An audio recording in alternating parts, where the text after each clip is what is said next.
გავარჯობა. რა საერთო აქვს ამ smartphone-ებს? სამი მათგანს აქვს eSIM მხარდაჭერა. რა არის eSIM და რა სახის კომფორტს თავაზობს იგი მომხმარებელს? მარტივად რო ვთქვათ, eSIM იგივე სიმბარათია, არა ფიზიკურ მდგომარეობაში.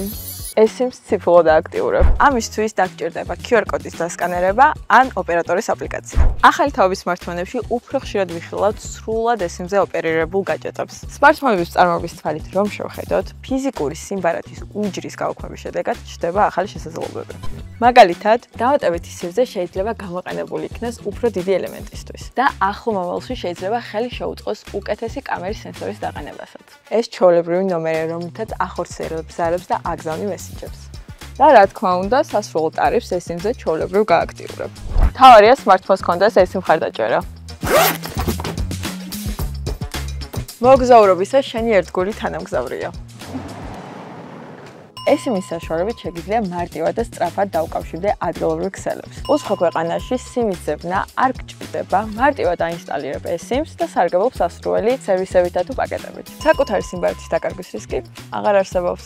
ინარჩუნებ შენს ნომერს და პარალელურად იყენებ იაფიან ადგილობრივ ქსელებს. დაცული ხარ, რადგან eSIM-ი smartphone-შივეა ჩაშენებული. შეგიძლია მისი დისტანციური მართვა თუ კი smartphone-ი მოგყარეს ან დაკარგე. და რაც მთავარია, უფრთხილდები გარემოს, რადგან არ იყენებ პლასმასის ბარათს. სულ ეს იყო. ნახვამდის!